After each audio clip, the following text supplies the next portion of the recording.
우와, 잠깐만. 여기 다시 뒤로. 여기서부터 찍어. BMW 샀다. 그리고 사고 났다. 카락에 맡겼다.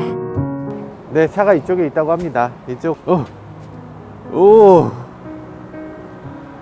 세상에. 잠깐만. 이러시면 안 되는데. 아니, 실장님 이러시면 안 되는데. 이렇게까지 하시면 어떡해요? 아니, 너무 힘주신 거 아니세요? 나 참. 이렇게 할 거면 차라리 도장을 새로 했지. 이걸 이렇게까지. 와, 진짜 새 차가. 야, 세상에. 어떻게 이렇게 하셨지? 저희가 중고 휠을 사서 보내드렸어요. 그래서 이 휠로 바꿔 껴주세요 했더니 이 휠로 바꿔 껴주시고 타이어는 지금 새 걸로 꼈습니다. 이제 봄이 됐으니까 서머 타이어 PS4로 끼웠어요. 엄청난 차가 돼가고 있습니다. 지금 이게 외관이 진짜 너무 상투적인 표현이지만 너무 새 차 같습니다. 그 시대에 처음으로 차가 나온 것 같은 그런 느낌이 들어요. 근데 지금 그 5개T 썬팅은 새로 해야 되겠다. 썬팅. 이러고 나니까 썬팅이 되게 후져 보이네? 아니, 어떻게 이렇게 새 차 같지? 아니, 이 느낌이 되게 이상한 게 이런 것들이 왜 이렇게 새 차처럼 보이는지 모르겠어요. 이런 느낌이. 이 번호판이랑 이런 것들이 왜 새 거가 됐지? 번호판을 바꿨나요? 실장님을 모시고 한번 여쭤보도록 하겠습니다. 오늘의 주인공. 네, 실장님. 실장님, 이거 어떻게 하신 거예요? 이게 무슨 일이 벌어진 겁니까, 이 차에? 어떻게 하신 거예요? 이거 다 뜯었어요? 그런 건 아니고요. 최대한 마스킹을 꼼꼼하게 해서 틈새까지 세척을 최대한 열심히 했습니다. 아니, 이렇게 하실 이유가 없는데, 이게 우리가 사고 나서 한 900만 원짜리 차가 된 것 같은데 이 디테일링을 한 100만 원어치 이상을 해주셨어. 한 200만 원어치 디테일링을 해주셨어. 이러실 이유가 뭐가 있는가. 무슨 정말 클래식카 애호가의 자동차처럼 만들어 주셨습니다. 제가 느끼기에는 엄청 새 걸로 보이는데 그 느낌이 왜 그렇게 나는 거예요? 광택에 신경을 많이 썼는데 이제 광택 작업이라는 거는 차체 표면에 스크래치나 오염물질을 이제 연마 작업으로 해서 제거를 해서 빛의 난반사를 정반사로 만들어주는 작업이라고 흔히들 얘기를 하는데 그 작업에 신경을 가장 많이 써서 은색이지만 좀 더 이제 광이 많이 나게끔 그렇게 작업에 신경을 많이 썼습니다. 이 부분은 원래보다 나은 것 같아. 그 원래 도장보다 나은 것 같아. 실내에도 이제 같이 디테일링을 해가지고 단차라든지 이런 거는 이제 반대편 거를 이제 기준으로 해가지고 그렇게 작업을 하셨고요. 원래는 푸석푸석했거든요, 여기가. 도장이 잘못됐다는 부분이 하나도 없네. 이런 부분도 되게 세심하게 광택을 다 내셨네. 이제 아무래도 이제 컨버터블 차량이라서 저 이제 고무 때가 틈새 많이 껴가지고 그런 이제 고무 때 같은 것도 거의 다 제거를 했고요. 요걸 다 제거. 예. 요 사이를 다 청소를 하셨어? 예, 이제 고무가 막 마찰이 일어나면서 그 이제 틈새에 때가 까맣게 끼거든요. 그쵸. 특히 요런 데에 되게 많았었어요. 여기가 많이 낄 수밖에 없어요. 요 가장자리가. 네. 요거를 다 제거하셨구나. 그러니까 사실 디테일링이라는 게 그 아주 디테일한 부분을 닦는 건데 닦으나 안 닦으나 멀리서 대충 보면 사실 잘 모르는데 맞습니다. 그걸 해놓으면 이상하게 차가 새 차로 보이는군요. 네. 그것 때문에 차가 낡아 보이는 거구나. 그 사소한 그것 때문에. 그거 참 신기하네. 이게 원래 이렇게 새 거 같았나? 램프도 광택 작업을 한 거고요. 요걸 광택을 내셨다고요? 네. 플라스틱이 사실 요 부분이 낡아서 차가 낡아 보이는데. 네, 맞습니다. 많이 이제 기스가 생기고 이제 이러면 이제 좀 뿌얘지고 또 거기에 이제 때가 앉으면서 탁해 보이는 현상이 생기거든요. 그거를 이제 광택 작업으로 스크래치들을 다 제거해서 이렇게 이제 광이 나는 상태로 이렇게 작업을 한 겁니다. 너무 새 거 같은데? 새로 갖다 끼우신 줄 알았어요. 아니, 이거 너무 새 거 같잖아. 여기 와서 좀 클로즈업해서 보여주세요. 그냥 보석 같아. 무서운 사람이다. 피디님이 놀랄 정도. 이건 진짜 어떻게 이런 느낌이 나는가. 대단합니다. 새로 갖다 끼운 것 같고. 쿨러 팁도 좀 이제 그 찌든 때가 많아가지고 예. 아니, 이게 갈아 끼운 게 아니고 새 거. 이걸 클리너로 클리닝하면 이렇게 돼요? 네. 세상에. 진짜 실장님이 제대로 환자시군요. 제대로 환자셔서. 번호판 가드도 사실 진짜 낡아 보였거든요. 네. 가드 바꾸니까 차가 새 걸로 보이네. 야, 이게 다 광택을 내서 이렇구나. 예, 광택 작업도 하고 느낌이 진짜 좋아요. 광택도 하고 또 뭐 했나요? 이제 내부 복원도 해가지고 내부 복원이요? 네. 이걸 분해해서 그 안을 청소를 한 거예요? 네, 맞습니다. 그렇구나. 그래서 이게 된 거구나. 진짜 그 완전 새 거 같아. 아니, 이걸 새 걸로 그냥 교체하는 거는 용납이 안 되나요? 실장님이 새 걸로 그냥 교체하면 될 거 아니야? 내 디테일링의 능력을 보여주겠다 이러고서 이걸 다 분해해서 그 안에 다 청소. 아, 고생하셨습니다. 대단합니다. 대단합니다. 안개등 같은 경우에는 생각보다 그렇게 부품값이 비싸진 않아서 조금 손상이 있었어요. 예, 복원을 할 수가 없을 정도로 손상이 있어서 안개등은 교환했습니다. 아, 그쵸. 안개등 교환하는 게 사실 돌이 계속 튀기 때문에 그거 손상이 연식에 따라서 없을 수가 없더라고요. 이 부분은 사실 원래 크롬이었는데 이 전차주가 이걸 바꿔놔서 그래서 이건 조금 저도 보면서 조금 아쉽긴 해요. 크롬으로 그냥 놔두면 더 예뻤을 것 같긴 한데 썬팅은 확실히 바꿔야 될 것 같고요. 지금 봤을 때 약간 보랏빛이 돌아. 와이퍼를 교체하도록 하겠습니다. 뭐 앞유리 나름대로 유막 제거 다 하셨는데 정말 죄송스럽습니다만 네, 이렇게 저는 안전이 더 중요하기 때문에 여기 이렇게 잘못해서 똑 때리면은 그럼 바로 깨지거든요. 유리가 깨지지 않도록 이렇게 작업을 하셔야 됩니다. 사실 이게 약간 다르잖아요. 끄트머리가 약간 달라요. 이게 지금 BMW 순정품이고 아마 한 번도 교체 안 했을 수도 있어요. 거의 교체 안 한 것 같은 그런 순정품이고요. 발레오 건데 지금 보시면 똑같잖아요. 너무 똑같지. 완전히 똑같다고 생각할 정도로 똑같죠. 이렇게 똑같은 이유가 있습니다. 순정품을 납품하는 회사가 이 회사기 때문에 그래요. 그래서 순정품을 사느니 발레오를 사는 게 조금 더 가성비가 좋다 이렇게 생각되고요. 장착은 뭐 그렇게 어렵지 않습니다. 어렵지 않지만 그래도 누구나 똥손이라는 건 있잖아요. 제가 바로 그 똥손이. 저처럼 잘 못하는 사람도 아마 별 문제 없이 쉽게 장착하실 수 있을 거라고 생각됩니다. 어떻게 생겼냐면 앞을 걸고 이렇게 생겼어요. 여러 가지 커넥터가 들어있으니까 자기 차에 맞는 커넥터를 잘 찾아서 이렇게 하시면 됩니다. 그 호환 차량 리스트를 보시면 쭉쭉 나와 있어요. 그래서 이렇게 끼우시면 되고요.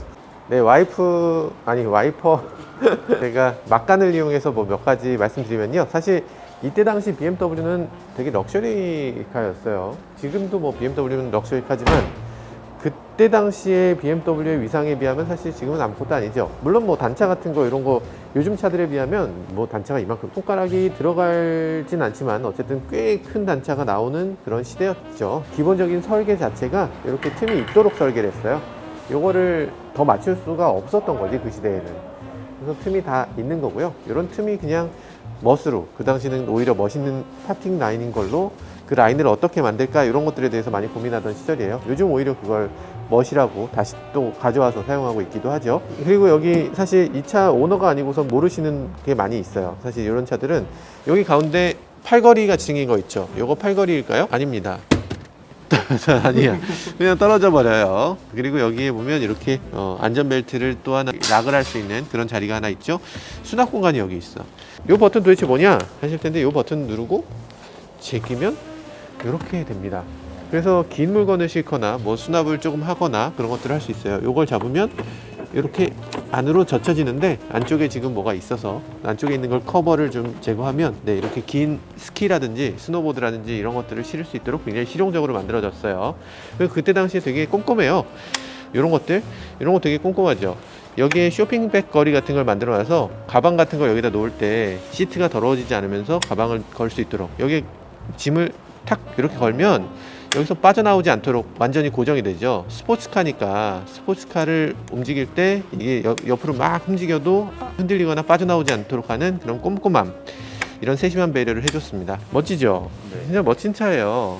프리미엄 자동차라니까 진짜. 컵홀더 같은 것도 하나하나가 되게 꼼꼼해요. 이런 것들 컵홀더도 이렇게 참신한 아이디어. 이 상태에서 컵을 넣으면 컵을 양쪽에서 이렇게 잡아줍니다. 굉장히 꼼꼼하죠. 사실 이 와이퍼도 굉장히 꼼꼼하게 설계됐죠. 그 옛날에도 이렇게 에어로다이나믹을 신경 썼다는 거. 방향이 보면 양쪽이 대칭이 아니에요. 비대칭으로 해서 빠르게 달릴수록 공기가 이 와이퍼를 마치 날개처럼 이렇게 위에서 눌러주는 거죠.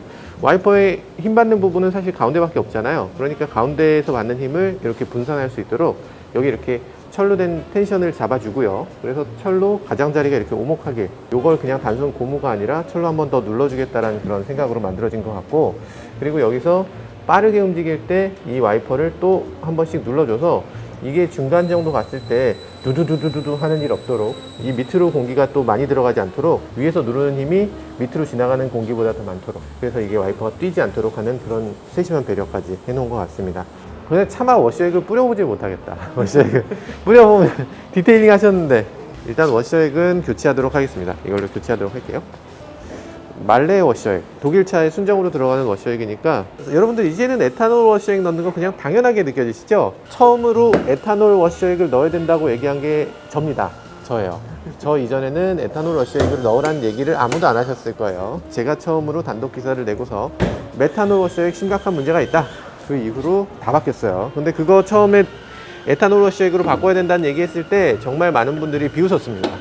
기자들도 비웃었어요. 아니 왜 그런 쓸데없는 걸 갖고 얘기를 하냐 이런 얘기 많이 들었는데, 네, 에탄올 워셔액을 이제는 당연히 넣는 걸로 법적으로도 바뀌었죠. 내가 큰일했다. 내가 정말 큰일했다.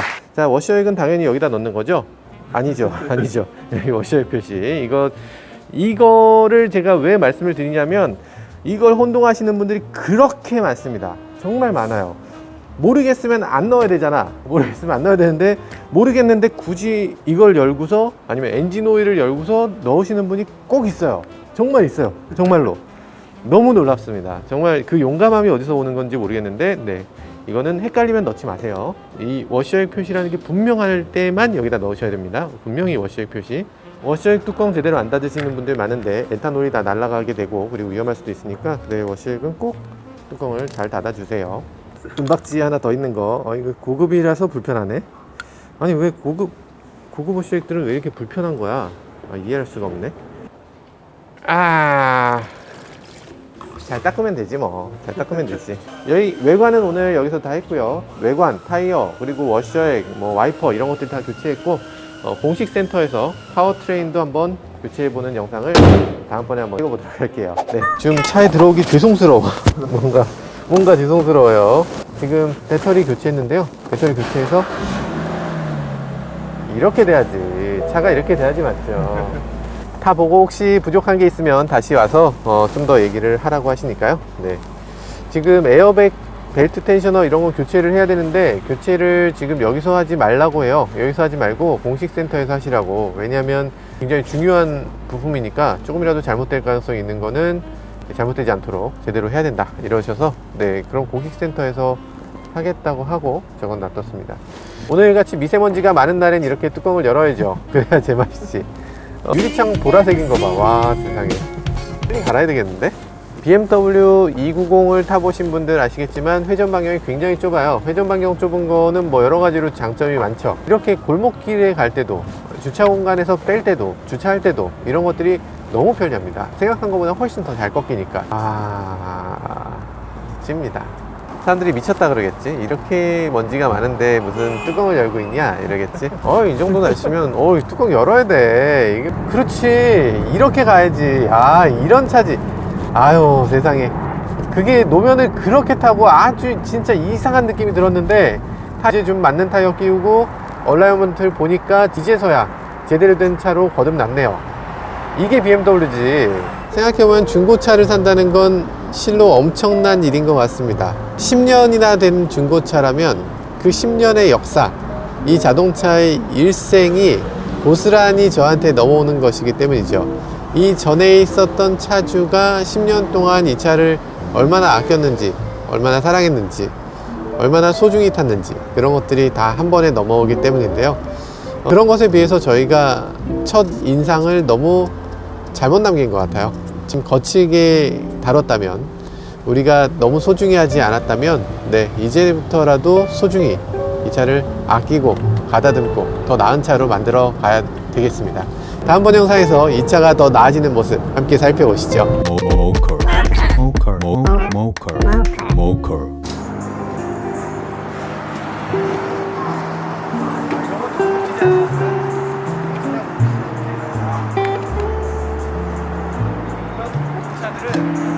이런 자리가 있어요. 이렇게 딱 꽂는 자리가 있다고.